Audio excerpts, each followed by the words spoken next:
and we thought we would have an amazing woman again to talk about raw, talk about veterinary medicine, talk about her experience as a vet. And so I have great pleasure in introducing the fantastic, he says, looking for his button, the fantastic Sophie Bell. Here she is. Hello, hi. How are you? I'm very well, thank you. Survived the wind and the rain today whilst walking the dogs. It was amazing. It was torrential, wasn't it? It's been absolutely crazy out there. And I've actually, very long story, acquired a couple of little chihuahuas, and I didn't actually take them out in the wind for fear that they might blow away. So I think we'll let you stay in today. Amazing. Sophie, tell us about you. Tell us what you do. Okay, so, well, I sort of have lots of different things going on, I guess. So I work as a vet, but I work in mainly doing night work now. So sort of seeing all the emergencies and things coming through the door. Occasionally I do a little bit of daytime stuff, but yeah, I am a little bit outdated now with all the different things that go on in daytime practice. And then I teach. So I think it was about 6 years ago, I saw that lots of people sort of popping up teaching canine first aid. And all of a sudden I thought, no, I really want to write a great course, something different, something quirky. I don't want to just write about first aid. I want to write about health as well. And then I've kind of gone from this one course to now I also talk about cats and write courses on, well, I'm about to write a course on rodents. And so lots of different animals to help pet owners and pet professionals to, maybe it sounds a bit arrogant to say to be better, but that's how I see it, to be better, to be on the case, to be, hot off the mark if something's going wrong, to pick up things. As I always say, that cliche, knowledge is power. Yeah. Oh, that's fantastic. And what about raw? Tell us about your journey in raw, because I presume at college you were taught about kibble and this kind of thing. Tell us about that journey. Yeah, so that's actually been, I suppose that's just part of me and who I am in terms of when things change. Even though I guess, raw is now being introduced more and more, or people are sort of embracing it more.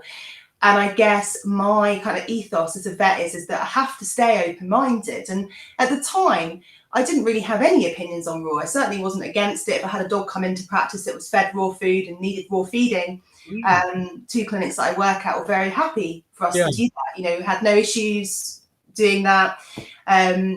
Good hygiene, but good hygiene if I, fed kibble, I'd wash my hands. It was just kind of the same idea. Yeah. So, and then I kind of thought to myself, what is this raw malarkey all about? Because I don't really know. And that's the truth. And I had no opinions either way because I just didn't know. So then I started on this kind of journey of research as, finding out about what is this and why is this useful? And just got more and more interested in it and more engrossed in how it could be really beneficial for a numerous of different cases. And I've spoken to a variety of different people that, feed, yourself, and then a couple of other people that, endorse raw. I've looked at any of the risk factors. What are they? Are they really there? So much, and done so much reading, and just found it incredibly fascinating and definitely understand why people get a passion for it and a love for it. That's for sure. Because you had a Springer, I think, who you fed on raw. Is that right? Tell us the story. And yeah, this can introduce, because we've had a few conversations about different modalities and trying to kind of plait them, weave them together. And maybe your dog would be a good example of that. Tell us the story of your dog. He is a great, actually, example of that, because so I qualified now 12 years ago, I think it was, remember, and my dog at the time would have been about 1. Yeah. I made that, without, obviously I want to offend people, but I definitely made that probably poor decision at the time to castrate him too young, which might have been one of the reasons why then at a young age he started to develop quite severe joint problems from around about the age of 2. And because he was 2, at that point in my mind, I thought to myself, I don't just want to give this dog drugs for the rest of his life, because I completely appreciate that if he's in pain, I've got to give him drugs. So there's no way. I can't just say to himself, I'm not giving him drugs, and then let him hobble around the place and struggle with movement. But what I also thought to myself is I've got to look at a bigger picture here. I've got to work this out, because he is 2 and I potentially got another 8, 10, 12 years with this dog. But if I just now pump him full of lots of drugs, I'm not going to have that. So, of course, I picked up the drugs and gave him that straight away. I had to. He was in pain. I had no other option.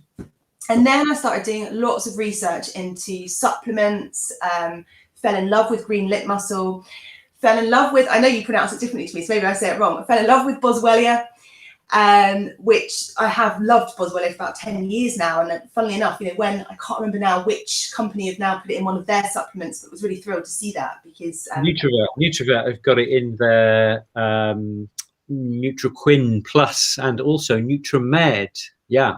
Yes, and that's fairly new, isn't it? Because I remember when teaching courses to people, 6 years ago, talking about this stuff and people being like, what is that? And me thinking, it's great, it's so good, and it's really helped my dog. And actually where I found out about it was a lot of equine or horse owners or people involved in horsey stuff seem to really like that herb for horses. It seems to work very nicely for them.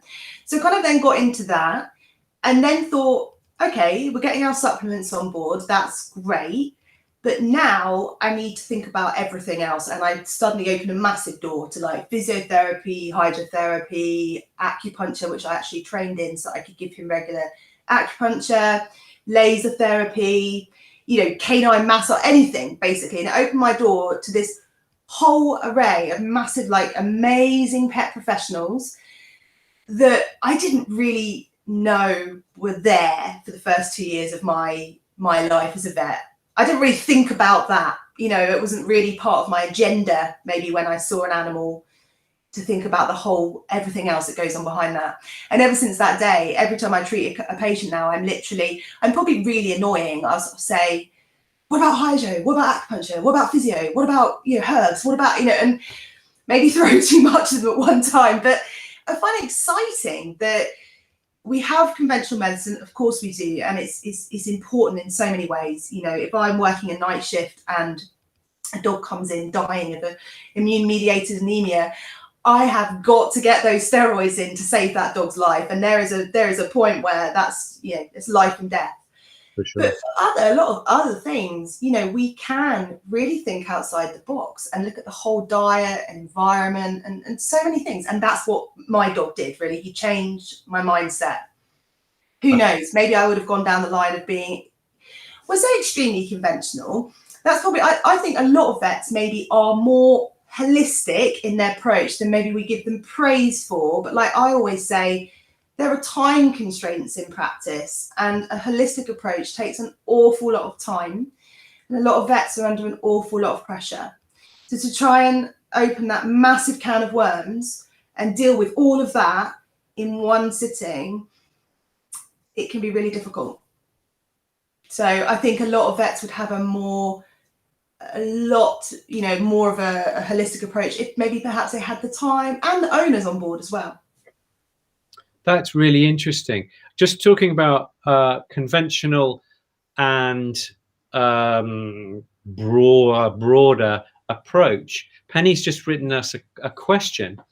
As a vet, how do you engage with your colleagues who are still conventionally kibble pro to try to tell them? And also, how do you help your clients switch to raw?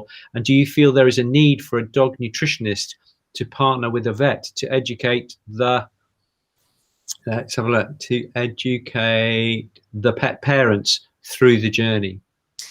Yeah, so I think, like, if anything, I know we've had this conversation before. I think you've also got to also how you have those wording this in a really, really good way, but how you'll sometimes have people within a veterinary industry that may think in this one vein, and then you'll have diversities around that. And as I say, I like to consider myself as being extremely open-minded and listening to things.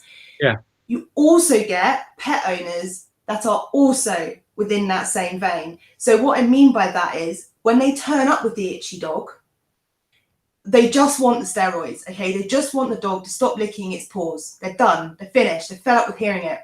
So actually, there are a lot of people that wouldn't even embrace that topic.